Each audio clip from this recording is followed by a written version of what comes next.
ನಮಸ್ಕಾರ ವೀಕ್ಷಕರೇ, ಈ ಸಂದರ್ಶನದಲ್ಲಿ ಬೀದರ್ ಜಿಲ್ಲೆಯ ಕಮಟಾನ ಕ್ಷೇತ್ರದ ಜಿಲ್ಲಾ ಪಂಚಾಯತಿ ಸದಸ್ಯರಾದಂತಹ ಶ್ರೀಮತಿ ಹಸ್ರತ್ ಬೇಗಂ ಮತ್ತು ಅವರ ಯಜಮಾನರು ಸಮಾಜ ಸೇವಕರಾದ ಶ್ರೀ ಮೊಹಮ್ಮದ್ ಮೊಯಿನುದ್ದೀನ್ ಅವರು ನಮ್ಮ ಉಪಸ್ಥಿತಿಯಲ್ಲಿದ್ದಾರೆ. ಈ ದಂಪತಿಗಳಿಗೆ ನಮ್ಮ ಜೊತೆ ಹಿಂದಿಯಲ್ಲಿ ಮಾತನಾಡಲಿದ್ದಾರೆ. ಈ ದಂಪತಿಗಳಿಗೆ ನಮ್ಮ पॉलिटिशियंस इंडिया ಹಾಗೂ ವೀಕ್ಷಕರ ಪರವಾಗಿ हार्दिक स्वागत है। सर आपको स्वागत करता हूँ आपके पॉलिटिकल कैरियर और आपके वीक्षकों की तरफ से। सर मैं सबसे पहली मरतबा आपको एक छोटा सा एक सवाल करना चाहता हूँ जो दर्शकों ने हमें बताया है कि आपने सोशल वर्क, ये जो लोगों की खिदमत करते आ रहे थे, अभी अभी हमें खबर मिली है कि आपकी जो धर्मपत्नी है हसरत बेगम, वो यहाँ के जिला पंचायत हैं, लेकिन उसके बावजूद आप 25 सालों से 1990 से जो मैंने सुना है तो आपने एक सोशल वर्क करते आ रहे हैं। ये शुरुआत कैसे की थी आपने, इसके बारे में कुछ बता सकते हैं? शुरुआत तो हमने वो लोगों के कुछ गरीब लोगों के मसाइल ऐसे थे जो लोगों को कोई बताने वाला नहीं था जी, कोई बोलने वाला नहीं था जी। ऐसे टाइम हम यानी जो पॉलिटिकल लोग थे उनके पास जाके उनका हेल्प करते थे जी, और उनको यानी उनके कुछ काम कराते थे पॉलिटिकल लोगों से। जी, जैसा हमारे बंडेप्पा साहब GTS के MLA थे, उन्होंने हमारे साउथ में उनके जरिए से कुछ हेल्प कराते थे लोगों को जी, बिल्कुल। और हमारे मेराजुद्दीन पटेल साहब भी थे, उस वक्त भी हम मरहूम मेराजुद्दीन पटेल साहब, उनके पास भी जाके कुछ गरीब लोगों के काम कराते थे। जी, जी, जी। उस बिना पर लोग हमारे को ये सियासत में इन्वॉल्वमेंट लेने के तो वहाँ से एक मौका मिला था। लेकिन आपको यहाँ से जो बता रहे थे 1990 जो जहाँ तक हमें रिपोर्ट के मुताबिक हमें दिया गया, यहाँ पे आप लोगों की बहुत सारी खिदमतें भी अंजाम दी हैं जी, आप भी दिए हैं, आपके वालिद मोहतरम के तरफ से भी मिले हैं। लेकिन यहाँ के लोग आपको एक रिक्वेस्ट करने के बाद आप पहली मरतबा 2011 के इलेक्शन में आपने जिला पंचायत इलेक्शन में एक नॉमिनेटेड के लिए ये क्षेत्र में, आपके क्षेत्र में लेडीज का मिसल आती थी, यानी लेडीज की एक नाम आ गया था, ग्रुप आया था, तो इस वजह से आपके जो धर्मपत्नी हैं हसरत बेगम साहब, उनके लिए आपने ठहराना पड़ा जी। ओके, तो इनके इसके अलावा आप लोगों ने बहुत सारी खिदमत तो पहले ही सरंजाम देते आ रहे थे जी। अब हमें जो खबर मिली है कि आपने उनके साथ में मिलकर जी, आपके जो धर्मपत्नी हैं, आपके जो बीवी हैं, आलिया जो हैं, उनके साथ में मिलकर आप लोगों की खिदमत करना शुरू कर दिया जी। एक सरकार आपके हाथ में मिली है जी, आपका जो क्षेत्र है कमटाना बोल के जो क्षेत्र है, उस जगह से आप बहुत अच्छे बहुमत से जीते, यानी बहुत अच्छे वोटिंग के जीता गया जी। जीतने के बाद आप सबसे पहला काम कौन सा करा है? जीतने के बाद हम सबसे पहले काम पानी का मसला हल कर दिया लोगों का जी। जिस तरह से यहाँ की किल्लत बहुत थी, पानी का किल्लत थी, लोगों के पास पानी लाना करना, हर गाँव में 1-2 बोर थे, बोरे का इंतजाम था, हम काफी बोरों का इंतजाम किए जी, यानी जहाँ गली बोर का इंतजाम किए जी, यानी जहाँ पानी की समस्या है वहाँ जाना, उसको लोगों में कहाँ ये है तकलीफें पानी का सप्लाई नहीं हो रहा, वहाँ पे वो मसले को हल करें। और हमारे बंडेप्पा साहब MLA मौजूद थे उस वक्त, हम जिस वक्त जिला पंचायत मेंबर बने, उनका भी कॉपरेट रहा हमारे साथ माशाल्लाह जी। हाँ, और स्किर सिटी के कुछ बोर्स थे, हमारे ZP के कुछ थे। आप अप्रोक्सीमेटली कितने बोरवेल्स तकरीबन मेरे पूरे जिला पंचायत सर्कल में 100 से ज्यादा बोरवेल्स का इंतजाम किया। अच्छा, 100 से ज्यादा अब तक बोरवेल खुदा चुके हैं, यानी सभी जगह पर सक्सेस होके पानी पानी अल्लाह के फजल से हर जगह नहीं हुआ प्रॉब्लम। 1-2 बोरवेल भी आपको ऐसा नहीं कि जिस जगह पे पानी वैसा इत्तेफाक ये होगा ऐसा, मगर सब चालू हो गए, सब चालू हो गए हर इसमें। अगर आप इतने क्षेत्र में, आपके क्षेत्र में टोटली कितने ग्राम आपको इसमें आते हैं, आपके पीरियड में आ जाते हैं? 22 गांव विलेज आते हैं जी, विलेज। हाँ, छोटे छोटे गांव है, छोटे ये है, वैसी जगह काम करें हम, और तकरीबन रास्तों का भी काम करें, CC रोडों का, नालियों का। अच्छा, ये सीमेंट रोड और सोरना ग्राम के भी कुछ काम थे, जल निर्माण। अच्छा, ये जो CC रोड्स के बारे में मैं मुख्तसर से आपसे सवाल करने वाला हूँ, ये CC रोड्स कहाँ से कहाँ तक और कौन सा करियों में? जैसा कि फॉर एग्जाम्पल आपको मैं ये बताना चाहता हूँ, एक 2-3 ही सही, बल्कि ताकि आपका पीरियड भी 3-4 साल हो चुका है जी, ये जो गुजरने के बाद, उसके बावजूद काम जो आपने किए हुए हैं वो ग्रामा के हो या कोई सिटीज के हो, यानी कि आपके जो क्षेत्र में जनता है, उस तफसील से आप दर्शकों को बताना चाहेंगे? जी, ये सीसी रोड के बारे में। सीसी रोड तो कमठाने में की है जी। हाँ, और दरगाह के पास की है। कितने मीटर्स तक है अप्रोक्सीमेटली ये? एक अंदाजा एक 500 400 500 मीटर, 400 500 में कम ज्यादा 400 500 मीटर हुई है। कुछ खेतों को जाने के रास्तों का प्रॉब्लम था जी, और कुछ रोड्स का पैकेज ये पैच वर्क कराए तकरीबन रोडों का, जैसा कंगन कोटे है, शमशनगर है, यानी रास्ते दुरुस्त जो कहते हैं, रास्ते दुरुस्त कराए, कन्नड़ा में जो कहते हैं रास्ते दुरुस्त है।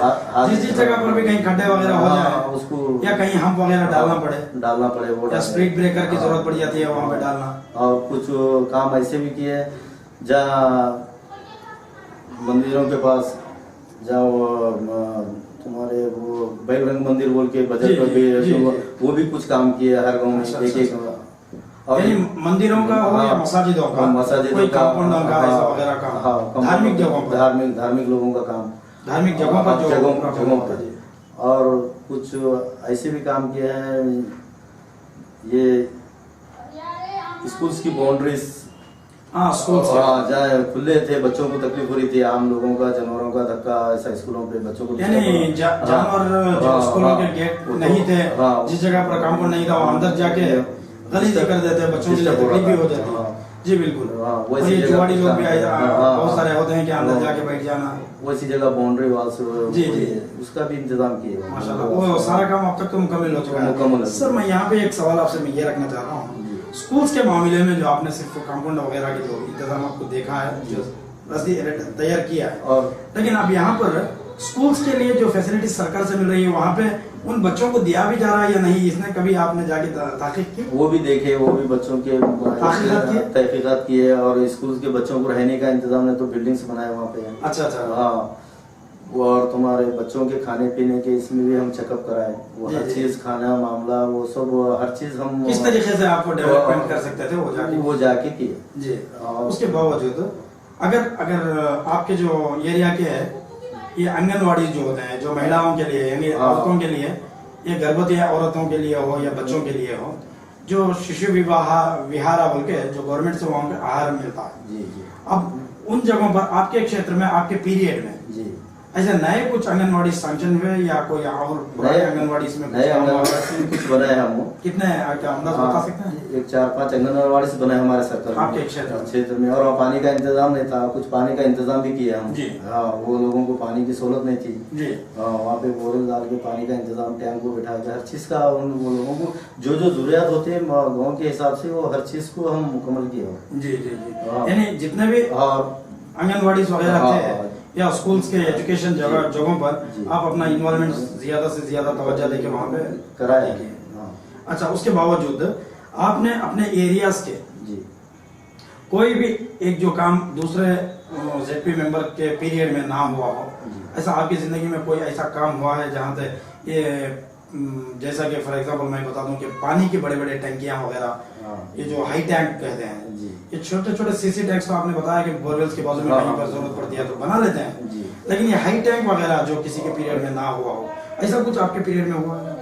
इससे पहले पानी का इंतजाम ही नहीं था हर जगह हमारे विलेज में जी। जितना हमारे पीरियड में, जैसा मंदकनंदी गाँव पे टैंक बनाए हम जी, वहाँ पे पानी का इंतजाम, टैंक बना के पूरा पानी का इंतजाम करें जी। हमारे वाटर सप्लाई के इसमें 2 करोड़ बजट का पानी का इंतजाम करे हुआ, 2 करोड़ बजट इससे, और अब फिलहाल भी अब 5 करोड़ बजट है वाटर सप्लाई के इसमें। अच्छा हाँ, वो भी हुआ। तो इसके अलावा मैंने आपको एक जरूरी बात पूछना है, लाजिम समझ रहा हूँ कि इन महिलाओं के लिए जो आपके पीरियड में, जो अवधि में सरकार से अभी तो बहुत सारी स्कीम्स हमारे यहाँ मिल रही हैं, जहाँ के साउथ की बात कर रहा हूँ मैं, बेंगलोर हो, टुमकुर, शिमोगा या उधर के साउथ के साइड में, महिलाओं के लिए हो या गरीब घरों में, जो खरियों में रहने वाले घरों में, ये लैबोरेटरीज यानी लैट्रिन्स वगैरह स्वच्छता के लिए जो निर्मल वगैरह जो नहीं थे जी। तो अब यहाँ पर भी आपको कहीं ऐसे स्कीम्स वगैरह सैंक्शन हुए हैं या आपके औरतें अक्सर जो आपके क्षेत्र के रहने वाले औरतें जो हैं आज भी जो कभी रास्ते पर वगैरह जो अंधेरे वगैरह में जाया करते हैं, वहाँ पर कुछ भी हादसात वगैरह हो सकते हैं, ये इंसानों का ही नहीं बल्कि जानवर, मोजी जानवरों का भी हो सकता है, कहीं सांप काट दिया, कहीं बिच्छू काट दिया, ऐसे जगहों पर वो रात में जाया करते हैं, जो हम लोग आते वक्त बहुत सारे रास्तों पर भी देखे हैं। ऐसे मंजर को हमें यहाँ पे देखने को मिले, उधर तो हमारे तरफ ये तो बिल्कुल मंजर देखने को नहीं मिला। क्या इसकी डेवलपमेंट के लिए सरकार के जो बहुत सारे कदम उठा रहे हैं, और ये स्कीम्स में आपने कुछ काम इसके बारे में किया? जी किए हैं। इसके बारे में तकरीबन कितने लैबोरेटरीज आपके पीरियड में बनी? 50% तो 75% अब लोग को उससे फायदा हासिल कर रहे हैं गवर्नमेंट के, यानी कि उनके अपने उनके जगहों पर, उनके जगहों पे, घरों पे, उनके 75%। अच्छा अच्छा। हाँ। इसके अलावा जनरल ने आपने कुछ किया? जनरल लैबोरेटरीज यानी कि कोई भी आना जाना कर सकता है वहाँ पे, यानी कि औरत हो या मर्द, वहाँ ऐसे एक जनरल बनाया जाता है। इसके ये स्कीम से भी आप कुछ फायदा उठाए? ऐसा तो नहीं हुआ अभी इधर तरफ से हाँ, जगह नहीं मिली, शायद जगह का प्रॉब्लम है, और हर चीज गाँव में हर जगह। अच्छा। वैसा तो वो नहीं हुआ अभी। जी जी जी। ऐसे बहुत सारे काम शायद आप, और उसमें अब ये शादियों के, बच्चों की बेवा, ये गरीब लोगों के शादियों का जो मसला है ना, उनके फार्म लेके जाके उनके घरों तक पहुंचा के उनका थोड़े रोज एक साल से जो स्कीम चल रही है वो, उसमें कई लोगों को फायदा करा है। गाँवों को फार्म लेके जाके उनको घरों तक स्कीमें तो गवर्नमेंट से बहुत आ रही है। हाँ आ रहा है। जैसे कि मैं आपको एग्जांपल बता दूं, ओल्ड एज पेंशन, हाँ, या बेवाओं की पेंशन, या गरीब गुरबाओं के आमदनी के जरिए के लिए पेंशन, या लेडीज डेवलपमेंट फंड के हिसाब से औरतों के लिए डेवलपमेंट, अगर पढ़े लिखे हुए घर पे हैं के वास्ते मशीनों का उसका, वही तो मैं बता रहा था कि पढ़े लिखे औरतें अगर घर पे बैठे हुए हैं, उनके लिए कामकाज या खुद के कुछ बिजनेस वगैरह करने के लिए यहाँ से तो बहुत सारे स्कीम्स गवर्नमेंट से तो मुहैया हो चुके हैं। आपके एक क्षेत्र में ऐसे सारे स्कीम्स में से आप कितने काम सर अंजाम दिए अब तक, और कितने बाकी हैं? मशीनों का, लेडीज को जो घरों में सीखते हैं वो मशीनों का इंतजाम किए जितना गवर्नमेंट से हो सकता। और उसके अलावा शादियों के जो लोगों को नहीं मालूम था, वो फार्म ले जाके दे के उनको वो ये करा के उनके 50,000 रुपये जो मिलने जाता है वो लोगों को उसकी सहूलत करा के दिए, वो भी हो गया काम। और ये बेवाओं की स्कीम वगैरह, बेवाओं की स्कीम, और तुम्हारे उनके लिए ये बच्चे पढ़े लिखे स्कॉलरशिप वगैरह, स्कॉलरशिप, और एग्रीकल्चर के बारे में भी, वो एग्रीकल्चर का कुछ सब्सिडी होते हैं, वो अनाज की सब्सिडी, और कुछ एग्रीकल्चर के इसमें जो स्कीम होते ना, वो लोगों को तो काफी, एग्रीकल्चर को तो काफी हेल्प की है, क्योंकि आपके क्षेत्र में ज्यादा से ज्यादा एग्रीकल्चर किसान है, इस वास्ते उसको ज्यादा से ज्यादा हेल्प की है एग्रीकल्चर वालों को। जी बिल्कुल। यानी उनका कोई काम भी ऐसा, यूरिया पहुंचाना हो या कोई खाद होना, खाद, दवाई, सब्सिडी, बीज का सब्सिडी, हर चीज का। इस बार हमने सुना है आपके जो क्षेत्र में, इधर ये साइड में बीदर डिस्ट्रिक्ट में, ये चने के जो कार्ड कहते हैं, चने के बीज, ये अक्सर ज्यादा गवर्नमेंट से फ्री ऑफ कास्ट दिया गया किसानों के लिए, किसानों को, ताकि उसको उगाए। ताकि या आपके क्षेत्र में भी आपने कुछ इसके स्कीम्स के बारे में उन किसानों को जाके इसके बारे में इंफॉर्मेशन दी है? दिए इंफॉर्मेशन दी है, उनको लेटर देके घर तक उनको अनाज में ये मिलने वाला है, बीज दो करके उनको सबको, किसानों के लिए तो काफी हेल्प की है। सर इसके बावजूद आपके जो मकसद के हिसाब से जो आपने पॉलिटिकल में ज्वाइन किया जी, और जैसा कि मैं समझ सकता हूँ कि आपके जो सोच के हिसाब से आपने कुछ डेवलपमेंट लाने के लिए जो इन्वॉल्वमेंट लिए थे, क्या ये सारे काम पूरे हो चुके हैं या हो रहे हैं, या कुछ कोई रुकावटें हैं? अभी कुछ कई रुकावटें हैं, अभी पूरा नहीं हुआ। तो क्या वजह क्या है, रीजन क्या है? अगर कहीं सरकार की तरफ से आपको कुछ रुकावटें हैं, क्योंकि अक्सर ये होता है, मैं कैमरे के सामने इसलिए पूछ रहा हूँ ताकि सारे दर्शक हमारे देख रहे हैं। जी। अब आप एक जेडीएस की पार्टी में रहने की वजह से, ना कि आपकी सरकार स्टेट में बैठी हुई है, जी, ना आपका एमएलए स्टेट वाला है, जी, वो तो प्रॉब्लम हो रहा ही है। हाँ, वो पार्टी का तो प्रॉब्लम हो रही है। यहाँ पे गौर करने वाली है सर, उसके बावजूद भी यहाँ से एक बात गौर करने वाली है, अगर पार्टी कोई भी हो, सरकार जब किसी शख्स को या कोई पार्टी के लीडर को मिलती है जी, वो लोगों की खिदमत करने की तरफ ध्यान दे जी। जो हमारी सोच और हमारी जो न्यूज़ है, जो हम सभी को यही कहते हैं कि इन लोगों को ये ना समझना चाहिए कि ये मेरा पार्टी वाला नहीं है, ये मेरा पार्टी वाला है, वैसा लोगों की खिदमत के लिए बैठे नहीं, वैसा तो नहीं है वो। ये मैं अभी कुछ काम बाकी है, अभी कुछ हो रहे हैं, अभी हो जाएंगे वो भी इंशाल्लाह। यानी कि आपके जो पीरियड में खत्म होगा इंशाल्लाह हो जाएंगे वो। या आपको ऐसा भी चाहिए कि और एक 5 साल आपको कुछ जरूरत पड़ी? नहीं, इंशाल्लाह हो जाएंगे, अभी टाइम हमारा, अभी वक्त बाकी है, 15 महीने बाकी है। नहीं, अगर उसमें मुकम्मल ना भी हो सके, किसी ने हमसे कहा कि कोई भी काम मुकम्मल सरअंजाम तक पहुंचाने के लिए हमें 5 साल काफी नहीं होता है। जी सही है, वो सही है। कम से कम एक शख्स को, एक आदमी को, अगर यहाँ की गवर्नमेंट उसके हाथ में मिलना है 10 साल का वक्त है। जी जी, जो किसी ने कहा है हमसे, है। क्या ये सचमुच है? ये सही है? सही है। क्योंकि बताने वाला छोटा आदमी नहीं है। सही है, मैं आपको बता रहा हूँ, हमारे ऑनरेबल प्राइम मिनिस्टर ने बताया। सही है। कोई किसी की हुकूमत चलानी है, सही है, या कोई रूल्स को एक डेवलपमेंट लाना है, सही है। ऑनरेबल जो हमारे प्रधानमंत्री हैं, जी जी, उन्होंने भी कहा, और सिद्धरामैया साहब ने भी, एक हमारे चीफ मिनिस्टर, उन्होंने भी बताया। सही कहे हैं, वो बात बराबर है वो। इसीलिए मैं आपको ये पूछने वाला था। नहीं, सही है। आपको कम से कम 10 साल तो चाहिए। 10 साल तो चाहिए पूरा। आप उम्मीद करते हैं कि आपके एरिया से लोग और दोबारा आपको, आपके क्षेत्र के लोग दोबारा एक मौका दे दें, ताकि जो काम रुके हुए हैं उसको पूरा करें। अच्छा, बहुत खुशी हुई आपसे बात करते हुए। वक्त की कमी रहने की वजह से, वक्त की नज़ाकत को समझते हुए मैं अगले सवाल की तरफ जाना चाहता हूँ। मेरा तो मन इतना कर रहा है कि आपसे सारी डिटेल हासिल कर सकूँ, लेकिन वक्त का तकाजा रहने की वजह से अपनी बातचीत को यहाँ पर ख़त्म करके दूसरी तरफ सवाल की तरफ मैं तवज्जो दे रहा हूँ। अच्छा, ये जो आपने कहा कि सिर्फ सोशल वर्क 1990 से शुरुआत की, अब 2011 तक आपको कोई पॉलिटिकल कैरियर में इन्वॉल्वमेंट लेने का मौका भी नहीं मिला, ना ही आपने सोचा। इस बार पहली मरतबा 2011 में आप पॉलिटिकल कैरियर में, उसके बावजूद बहुत सारे काम की लिस्ट आपने जो हमारे कैमरे के सामने बताए हैं, दर्शक सुन भी रहे हैं, देख भी रहे हैं आपके बारे में, और समझने की कोशिश भी कर रहे हैं। इतना सब कुछ बगैर कोई इंफॉर्मेशन, कोई मालूमात ना होते हुए भी आप लोगों ने इतना सब कुछ किया है। इसके लिए आप अपने दिल से इस कारोबार के बारे, इसके कामकाज के बारे में हो, या कोई आपको इसके बारे में नॉलेज देने वाला शख्स, आप जो अपने दिल से उस्ताद किसी को मानने वाला शख्स आपकी जिंदगी में मौजूद है? जी, उस्ताद हमारे वालिद साहब थे। हम ये जो फील्ड में आए लोगों के भलाई के लिए, पहले तो हमारे को अपना घर चलाने सीखे वालिद हमारे। जी जी जी। उसके बाद लोगों के माहौल को, उनके मजबूरियात समझने की सलाहियत आपको दिया गया, तालीम दी गई। उस पर हम वही रास्ते पे लोगों की थोड़ा बहुत। नहीं, मैं इसलिए पूछ रहा था, ये सब भाग दौड़ करके बहुत कुछ कोशिश करने के बाद कुछ स्कीमें सैंक्शन होती हैं। जी, ऐसा घर पे बैठे या ऑफिस में बैठे कुछ बोल देने से स्कीमें सैंक्शन नहीं होते। एक रास्ते का काम हो या पानी का काम हो, जैसा आपने बताया महिलाओं के लिए हो, या लैबोरेटरीज वगैरह के काम हो, बहुत सारे कामों के बारे में आपने बताया। ये तो आपको उतनी नॉलेज थी नहीं जी। ये कैसे जाके लाना है, क्या करना है? आपको पहली मरतबा जब जेपी मेंबर बने गए, आपको इसके बारे में हिदायत करने वाले कोई शख्स आपकी जिंदगी में है, या आप खुद कोशिश करके सीखे? खुद कोशिश करके लोगों को जो जो तकलीफ है वो मालूम होगी, ऐसा डेवलपमेंट आया। डेवलपमेंट करने के लिए आप खुद निकल पड़े? खुद निकल पड़े। आपकी जिंदगी में कोई उस्ताद करने वाला नहीं? वैसा सादी जुबान में बता दें तो लोग ही आपके उस्ताद हैं, जो आपके क्षेत्र पूरी पब्लिक, आपकी पब्लिक आपके लिए उस्ताद है। आप कुछ करो बोल के, आपको ये काम करना है, ये काम करना है बोल के आपको हिदायत देने वाली भी पब्लिक ही है। यानी आपकी जिंदगी में पूरी आपकी क्षेत्र की, आपकी जो एरिया की, आपके कॉन्स्टिट्यूंसी की पब्लिक ही आपके लिए उस्ताद। बहुत खुशी हुई आपसे ये बातचीत करते हुए। आखिरी सवाल करके मैं अपने सवाल को खत्म करना चाहता हूँ। सर, आए दिन यहाँ पे हमारे हिंदुस्तान की बहुत दर्दनाक बात है ये। मैं ये कह रहा हूँ कि बाला कार्मिका जो कन्ना में कहा जाता है, कि छोटे छोटे कम सिन बच्चों को, अब पहले की तरह नहीं, अभी बहुत सारा सुधार तो आया है, फिर भी उसके बावजूद पूरे 100% इसका क्योर नहीं हुआ है। जो मैंने देखा है, छोटे छोटे कहीं वर्कशॉप में हो, कहीं दुकान पे हो, कहीं पर भी ये कामकाज के लिए छोटे छोटे कम सिन बच्चों को भेजा जाता है।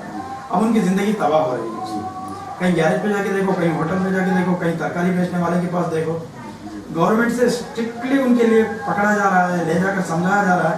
उसके बावजूद आज के माहौल में, आपके भीतर में मैंने देखा कि छोटे छोटे बच्चे जो काम काज कर रहे हैं, इसके मुतालिक आपकी कुछ, आपके जो उनके माँ बाप को हो या उन बच्चों के लिए कुछ अच्छी नसीहत आप देना चाहेंगे? हमारे कैमरे की बदौलत उन तक पहुँचे।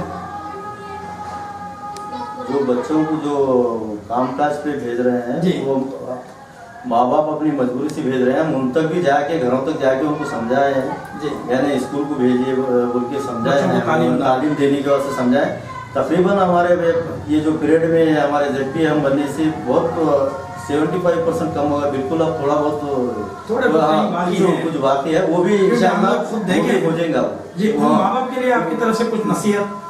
माँ बाप नहीं, क्योंकि आप और हमारे पीरियड में हमें बहुत तकलीफ थी जी पढ़ने के लिए। हम लोगों को जो परेशानियां थी, जो पैसा नहीं मिलता था, वो जो हम लोग उठाए। माँ बाप जो आज के हालात के हिसाब से माँ बाप को वो तकलीफें उठाना तो आज है नहीं, उनको अल्लाह के फजल से मजदूरी ज्यादा है, हर चीज ज्यादा है। गवर्नमेंट से फैसिलिटीज अपने बच्चों को स्कूल को भेजिए, और बच्चों को स्कूल को भेजने से आजकल बगैर अनपढ़ आदमी भी होटल में काम नहीं कर सकता, आजकल कोई कारोबार नहीं कर सकता, तरकारी बेचने वाला भी एजुकेशन होना चाहिए। देखिए सर, इसलिए तमाम लोगों से मेरी गुजारिश है कि अपने बच्चों को स्कूल भेजिए। स्कूल भेज के यानी गवर्नमेंट की सहूलत है, हर खाने पीने का मामला है, वो स्कूल से गवर्नमेंट से मिल रहा है, हर चीज की सहूलत मिल रही है। बिल्कुल आप लोग स्कूल को भेजिए। और यानी और अब नया नया और 371 का भी बच्चों को हेल्प हो जाता है एजुकेशन। बिल्कुल बिल्कुल आप लोगों से गुजारिश है कि आपको सलाम करके बोलते हैं, शुक्रिया ये करके आपको मेहरबानी करके आप स्कूल को भेजिए, तालीम कराइए, गवर्नमेंट की सहूलत है। अगर आप लोगों से नहीं हो रहा तो हम तक आइए, हम भी हेल्प करते हैं आपको, कुछ जितना हो सके हम भी हेल्प करेंगे कि कहाँ जाना है, कहाँ जाना है, हम भी हेल्प करेंगे। आप उस पर गौर करके हमारे से भी मुलाकात करिए, स्कूलों को जाइए, बच्चों को स्कूल को भेजिए। यानी गवर्नमेंट से हर चीज की सहूलत है, हम उसके लिए आपको भी मदद करेंगे, हर चीज से जो भी कुछ हो सकता है। आप इतना कहना चाहते हैं, यानी कि आपके बोलने का मतलब यह है कि आज गवर्नमेंट से बहुत सारी फैसिलिटीज दिया गया है। जी जी। अब जहाँ तक कि हम लोग देखे भी हैं, स्कूल्स में जाके हम लोग रिकॉर्ड वगैरह किए हैं, खाने पीने से लेके पेन पेंसिल बुक वगैरह सभी गवर्नमेंट से तो मिल रही है आजकल। यूनिफॉर्म भी दिया जा रहा है और सालाना आमदनी भी दिया जा रहा है स्कॉलरशिप के जरिए। जी जी। यानी एक बच्चे को जितने अखराजात आएंगे, एक स्कूल से कहीं बस में जाना पड़े या ऑटो रिक्शा का सहारा लेना पड़े, ये तक स्कूल से आरटीई के जरिए पैसा दिया जा रहा है, फंड वगैरह मिल रहा है। तो इसके बावजूद चंद माँ बाप ऐसे हैं अपने बच्चों की तरफ तवज्जो नहीं दे रहे, बस उनका आज की प्रॉब्लम, आज की जो तकलीफें हैं इसकी तरफ पड़े हुए हैं। पहले की बानिस्बत अब बेहतर है, बहुत ज्यादा बेहतर है। लोग अब आहिस्ता आहिस्ता वो रास्ते पे आ रहे हैं, एजुकेशन पे आ रहे हैं। वैसा एक अच्छा तरीके से, एक अच्छे अंदाज में आपने एक सजेशन भी दिया है उन माँ बाप लोगों को, ये भी किए हैं, और हमसे भी बहुत सारी तफसीलात आपने बड़े कम वक्त में, हमारा भी वक्त ना लेते हुए, आपने वक्त की नज़ाकत को समझते हुए बहुत मुख्तसर अंदाज में आपने हमारे साथ बातचीत की है। अभी वक्त की कमी रहने की वजह से हमारी बातचीत को यहीं पर ख़त्म करते हैं। दर्शकों की तरफ से आप दोनों मियाँ बीवी को, यानी कि आपके यहाँ पे जो देख रहे हैं आपको दर्शकों, उन दर्शकों की तरफ से और politicians in India online publishing media की तरफ से धन्यवाद कहते हुए अपनी बात को खत्म करते हैं। अस्सलाम वालेकुम। ವೀಕ್ಷಕರ ತಾವು ಕೇಳಿದ್ರಿ, ಬೀದರ್ ಜಿಲ್ಲೆಯ ಜಿಲ್ಲಾ ಪಂಚಾಯತಿ ಸದಸ್ಯರ ಹಸ್ರತ್ ಬೇಗಂ ಮತ್ತು ಅವರ ಯಜಮಾನರ ಸಮಾಜ ಸೇವಕರಾದ ಮೊಯಿನುದ್ದೀನ್ ಅವರ ಮಾತುಗಳನ್ನು ತಾವು ಕೇಳಿದ್ರಿ. ಇನ್ನಷ್ಟು ಇವರ ಬಗ್ಗೆ ಮಾಹಿತಿಗಳನ್ನು ತಾವು ಪಡೆಯಲು ಲಾಗ್ ಆನ್ ಮಾಡಿ www.politiciansinIndia.com. ಜೈ ಹಿಂದ್, ಜೈ ಕರ್ನಾಟಕ.